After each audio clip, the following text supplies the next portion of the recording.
క్లస్టరల్ accountancy numerical problems solutions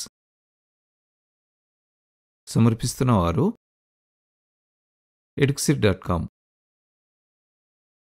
ఈ వీడియోలో మేము ఏమి ఇవ్వబోతున్నామంటే reconstitution of a partnership firm, admission of a partner, problem 4 solution. మన ప్రాబ్లమ్ స్టేట్మెంట్ ఏంటంటే A, B and C are partners sharing profits in 2:2:1 ratio. Admitted D for 1/8 share, which he acquired entirely from A. A, B మరియు Cలు 2:2:1 నిష్పత్తిలో లాభాలను పంచుకునే భాగస్వాములు. వారు Dని 1/8 profit share కోసం బిజినెస్లో చేర్చుకున్నారు. తర్వాత D తన ప్రాఫిట్ షేర్ని పూర్తిగా A ప్రాఫిట్ షేర్ నుండి తీసుకున్నాడు. Calculate new profit sharing ratio. కొత్త లాభ భాగస్వామి నిష్పత్తిని లెక్కించండి. చూడండి, కొత్త భాగస్వామి ప్రవేశానికి ముందు మొత్తం లాభం ప్రస్తుత భాగస్వాములైన A, B మరియు Cలకు 2:2:1 నిష్పత్తిలో పంపిణీ చేయబడేది. ఆపై కొత్త భాగస్వామిని చేర్చుకున్నారు. కొత్త భాగస్వామి చేరిన తర్వాత లాభాల మొత్తం నుండి లాభంలో కొంత భాగం కొత్త భాగస్వామికి ఇవ్వబడుతుంది. ఈ భాగం మొత్తం లాభంలో 1/8వ భాగం. ఈ లాభం పూర్తిగా కొత్త భాగస్వామి Dకి భాగస్వామి A నుండి ఇవ్వబడింది. నేను పునరావృతం చేస్తున్నాను. D యొక్క ప్రాఫిట్ షేర్ పూర్తిగా భాగస్వామి A నుండి పొందబడింది. దీనికి మరే ఇతర భాగస్వామి కంట్రిబ్యూట్ చేయలేదు. అలాగే ఈ ప్రాఫిట్ షేర్ మొత్తం లాభంలో 1/8వ వంతుకి సమానం. పార్ట్నర్ A చేసిన సాక్రిఫైస్ కూడా ఇదే.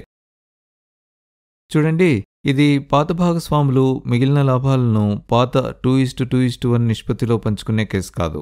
ఇక్కడ భాగస్వామి A తన ప్రాఫిట్ షేర్ను సాక్రిఫైస్ చేసినందున అతని ప్రాఫిట్ షేర్ మాత్రమే మారుతుంది. దీనిని పరిగణనలోకి తీసుకుంటే భాగస్వాముల యొక్క కొత్త ప్రాఫిట్ షేర్ ఈ క్రింది విధంగా ఉంటుంది. బై ద వే, మీకు తెలిసినట్లుగా కొత్త ప్రాఫిట్ షేర్ను లెక్కించడానికి ఫార్ములా పాత ప్రాఫిట్ షేర్ మైనస్ సాక్రిఫైస్. కాబట్టి భాగస్వామి A యొక్క కొత్త ప్రాఫిట్ షేర్ అతని పాత ప్రాఫిట్ షేర్ 2/5 మైనస్ D యొక్క ప్రాఫిట్ షేర్కు అతని సాక్రిఫైస్ 1/8కి సమానం. 40ని ఎల్సిఎంగా పరిగణిస్తే న్యూమరేటర్లో 2 8s మైనస్ 1 5s ఉంటుంది. ఇది 16 - 5 40కి సమానం.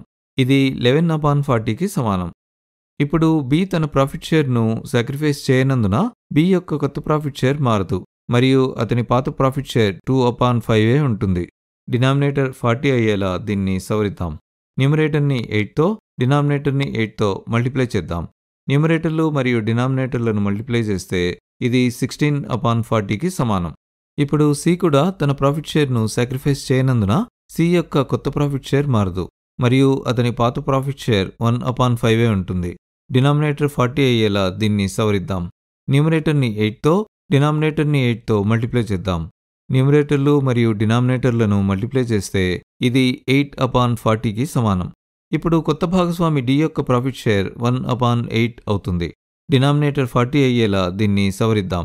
న్యూమరేటర్ను 5తో డినామినేటర్ని 5తో మల్టిప్లై చేద్దాం. న్యూమరేటర్లు మరియు డినామినేటర్లను మల్టిప్లై చేస్తే ఇది 5/40కి సమానం. వీటన్నింటినీ పరిగణనలోకి తీసుకుంటే నలుగురు భాగస్వాముల యొక్క కొత్త లాభాల భాగస్వామి నిష్పత్తి 11/40:16/40:8/40:5/40. అన్ని డినామినేటర్లలో 40ని క్యాన్సిల్ చేద్దాం. కాబట్టి మనకు చివరిగా కొత్త ప్రాఫిట్ షేరింగ్ రేషియో 11:16:8:5గా వస్తుంది. కాబట్టి చివరకు మొత్తం లాభం 11:16:8:5 నిష్పత్తిలో నలుగురు భాగస్వాముల మధ్య పంచబడుతుంది. మరియు దానితో మనం ఈ ప్రాబ్లం సొల్యూషన్ చివరికి వచ్చేసాం. మీరు ఈ వీడియోని ఇంతవరకు చూసినందుకు చాలా థ్యాంక్స్. మేము స్టూడెంట్స్ కోసం ఎఫెక్టివ్ మరియు ఎఫిషియెంట్ లెర్నింగ్ సొల్యూషన్స్ ప్రొవైడ్ చేయడానికి eduxit.comని స్టార్ట్ చేశాము.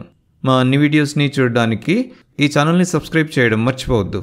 ఆ తర్వాత కొత్త వీడియో పబ్లిష్ అయిన వెంటనే నోటిఫికేషన్ పొందడానికి బెల్ ఐకాన్ని క్లిక్ చేయడం మర్చిపోవద్దు. ఒకవేళ మీకు ఈ వీడియో నచ్చినట్లయితే ఈ వీడియోని లైక్ చేయడం మర్చిపోవద్దు.